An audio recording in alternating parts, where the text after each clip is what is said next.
everyone. This is Live Life Well TV host Robert Landau, and I am here with another episode of health and wellness tips. This episode focuses on how to not be a negative Nellie. So, why would this topic be featured on health and wellness tips here on Live Life Well TV? Well, because of what science is now starting to prove. What would that be? Negative thinking has a direct effect on our health. End of story. And one of the ways to explain that would be this. When we keep choosing, because it's a choice, to think negative thought after negative thought after negative thought, or maybe even the same negative thought in an habitual pattern so many times during each and every day for weeks and months on end, that does affect our health. How so? Your brain. One of the things your brain is programmed to do is to receive and pick up all of the thoughts and feelings, the energy of those things, and send that energy back to every cell of your body. So those cells kind of dance in whatever it is that you chose to send to your brain. So in other words, if you're thinking positive, happy thoughts, your brain's going to receive that and take that energy and turn around, because it's programmed to do this, and send all that happy, positive energy into the rest of your body by way of your cells. Same thing happens with negative thinking, negative thought patterns, and that negative energy gets distributed all throughout your body. And the more that this happens based on the thoughts you choose to think and feel, the more your body is going to respond. I'll tell you a very, very quick story.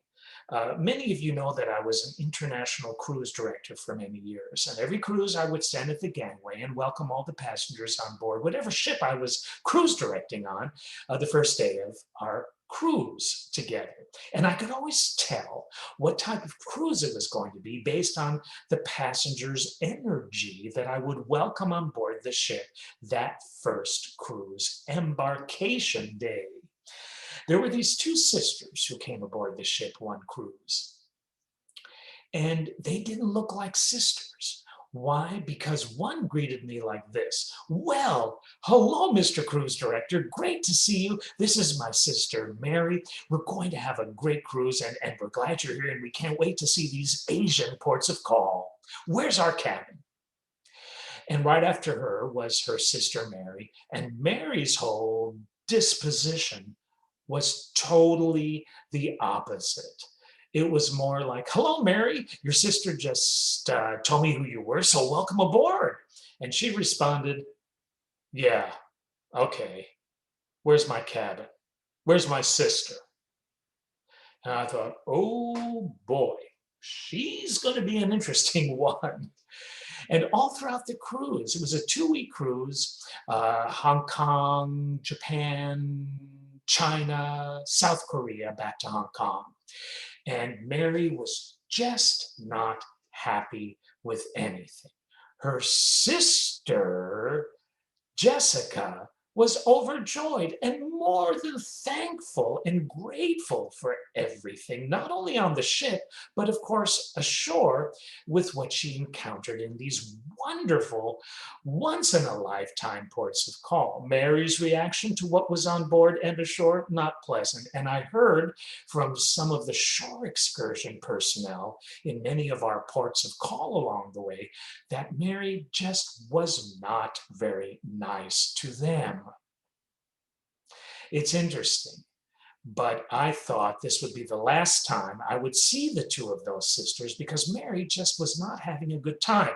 And I wasn't sure how much Jessica was listening to Mary's thoughts on cruising with us again. Lo and behold, 2 years later, I was standing at the gangway of an Alaska cruise we were going to do, and there come the two sisters again. But something was very, very different. Both of them were happy. Mary looked like Jessica. You could tell they were sisters because both were smiling, both were thankful and very happy to be on the ship and to visit those Alaskan ports of call. And I had shore excursion personnel in some of those Alaskan ports like Juneau and Ketchikan come and tell me, wow, those sisters are so much fun. I hope they come back again. We need more cruise ship passengers ashore like those two. So on the last day of that Alaskan cruise, I went up to Mary at the farewell captain's cocktail party and said, Mary, gotta ask you a question because we kind of know each other just a little bit because this is both of your second cruise with us.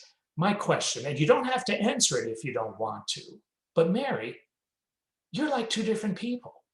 When I met you in Hong Kong that day of embarkation, you were not happy with the world, and if I might say so, you were not happy with yourself. But all through this Alaskan cruise, from the moment you got on until this moment, you are an absolute joy, ready to celebrate and more than willing to celebrate each and every moment of life. What happened? And she said to me this, Robert, 2 months after I got back home from that Asian cruise, I got deathly ill. I'm not even going to go into it now, but suffice it to say that if that had gone on any longer, I'm not sure I would have been here now. And I said, Mary, wow, I'm so sorry to hear that. Why did you get so sick?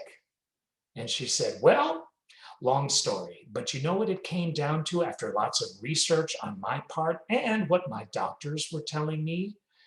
The thoughts that I chose to think. I became so depressed, so negative, so unhappy that I was beginning to feel what that felt like in my body. And I was getting sicker and sicker and sicker. And I said, well, how did you get to where you are now? And she said, you know what? I refused to do some of what I was told to do.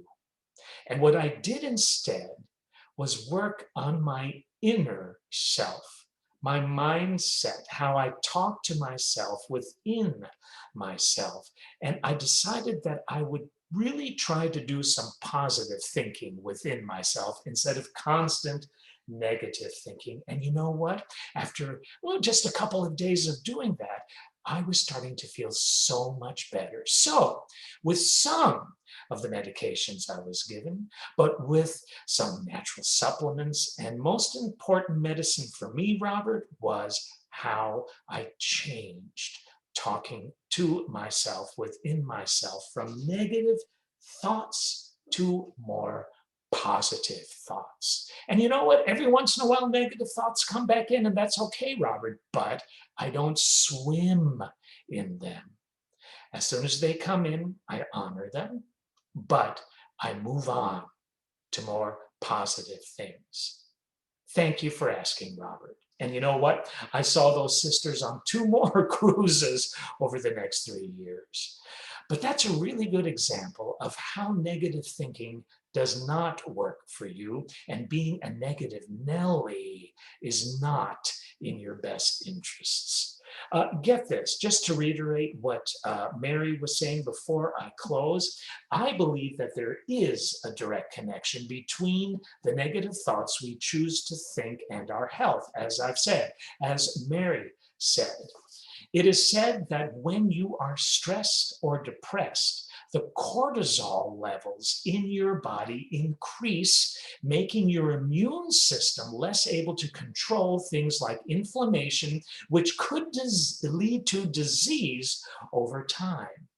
A 2009 study from a journal called Circulation looked at data from nearly 100,000 women and found that most clinical participants in that study were more likely to have heart disease than the least cynical folks. So in a clinical setting, they looked at cynical behavior in a clinic, and they found that those who, through negative thinking, who were more cynical had more likely of a chance to contract heart disease than the less cynical people in that clinical study. Bit of a tongue twister, but I got it out.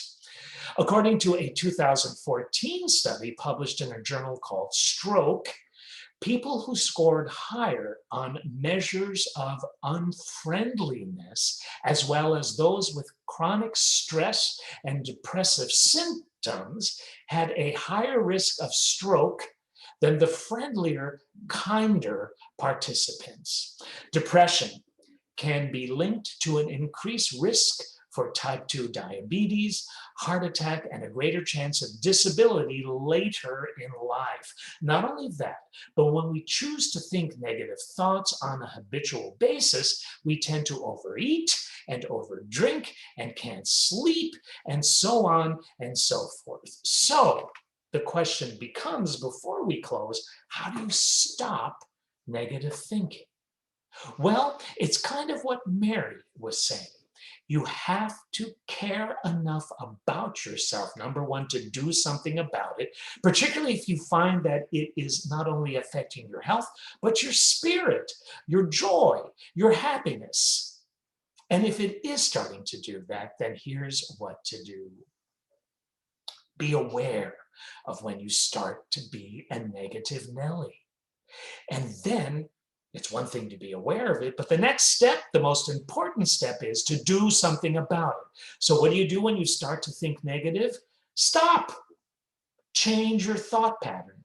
Do something different. Get up, go outside of your apartment and get involved in something. Go for a walk, turn on the TV, talk to a neighbor, call a family member. Just do something different that'll take you out of that negative thought pattern immediately. It's when you choose to just sit there and swim in that negative thought soup, then you might drown. It's so much easier than you think.